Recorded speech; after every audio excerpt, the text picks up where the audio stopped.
captured a lot of information. I've summarized to my best of the abilities whatever I could remember. I want to just talk a few observations of mine. So I think a couple of nights ago I was telling my daughter her bedtime story, and I picked up Rohit as a story that I wanted to tell her. And I chose Rohit and said that he came from a very poor background, and immediately she asked me why was he even born into a poor background. Right? And I said his parents were very poor because they were not given all the opportunities. They didn't get all the opportunities like you and I did. And so Rohit's story was around how he, despite all the odds, he was doing exceptionally well, and he made it all the way up to the university where other people from the same background were not able to come that far and everything. So she understood whatever she understood. I introduced her to the caste, by equating it to the racial discrimination because she read about the MLK and everything. And at the end of that story, she asked me, I don't know why, she asked me, is Rohit still alive? And I said, he's very much alive. And she asked me, so where does he live now? Is he still living in the same poor community that he belonged to? And I said, he lives everywhere now. Like, what do you mean? He is in every single person's hearts and minds. And he's all over the country and abroad. So Rohit is actually, I think, has unfortunately took his death to shook us up. And now he has captured our minds and hearts and forcing us to think the way that we probably would not have thought about. So coming to, just have 2 points to make. One is on the reservation side. I think most of us think reservation along the lines of, okay, economically poor should get reservations and things like that. But there is also a very subtle discrimination that happens that we also see, probably we relate to, especially in our institutions, educational institutions. The Dalit students, by design probably, or maybe it just comes to natural to us, we don't mingle with Dalit students. The Dalits have their own SC/ST hostels. The Dalits have their own get-togethers. We have a get-together, the Dalit students are not part of it. And we go into the canteen, there's a separate section, which we don't even realize, but there's a separate section for them.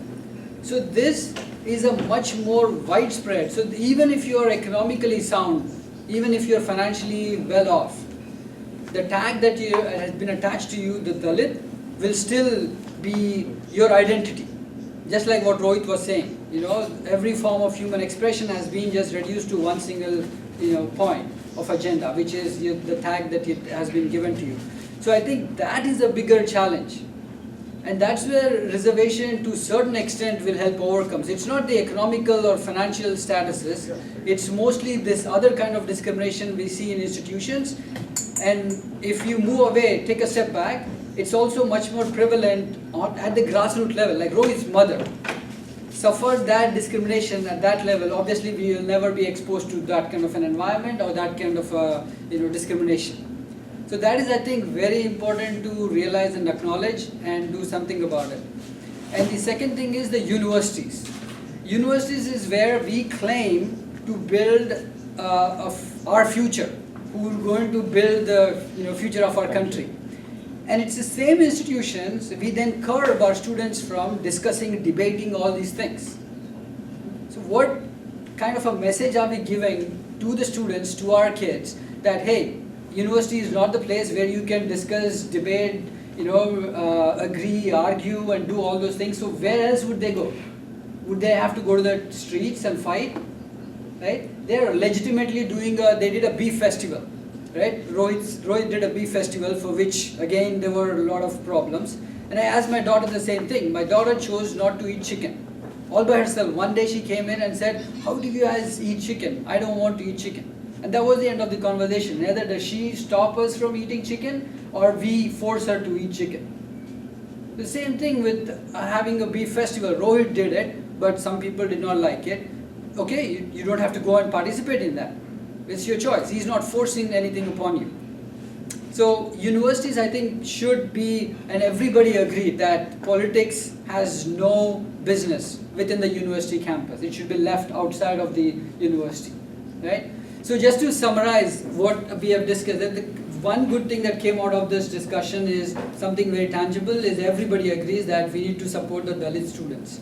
And there are a lot of groups, unfortunately, in the US who we are in touch with, and they have already been doing great work. So we can liaison with them, get into partnership with them, and take it up in a more serious basis. So this, what I would suggest is, please write down your email IDs on a piece of paper so we can, start communicating.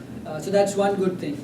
The second thing is, obviously we need to have more of these discussions, debates. I don't know how much personal time we could give it on a periodic basis, but at least a round 2, round 3, I think would definitely help us to understand this in a much more larger context. I know HRK Garu has some very great insights. We never went into the whole Marxism. I like the way you ended. You said Marxism, class elimination, and Ambedkar's caste elimination is the way forward. I think that's a very good note to end this debate on, and it's also like a sequel, for the next session. So we should try and do these debates and discussions more. If not physically, we should at least do like a online where we could moderate and have a similar kind of respect for each other's views, and take this forward. So that's the second. I have a small suggestion. Sorry to disturb. If we can, no, it's okay. I can just speak. Yeah. If we can have a next discussion, let's say a month later. Yeah. On Manusmriti. Okay. And see what is there in it. Okay. Because people, they talk from hearsays mostly. But let's see what is there in it, and let's see how. Sure. Yeah, Manusmriti. We have I would rather love to learn Marxism. Actually, we have two experts here. Manusmriti, he read a book in Telugu, we'll just take a picture, and then you can continue. Pages book. Yeah. So he's there, and Marxism we are there. So no, I think we'll end. This is an ending good note that we'll have a next follow up for this, and I think it was wonderful to hear all the thoughts. Manusmriti is a good topic. To make a good topic, sure. We have books. Yeah, I think he worked on Some TTD He's people doing have PhD on published Manusmriti. Email address.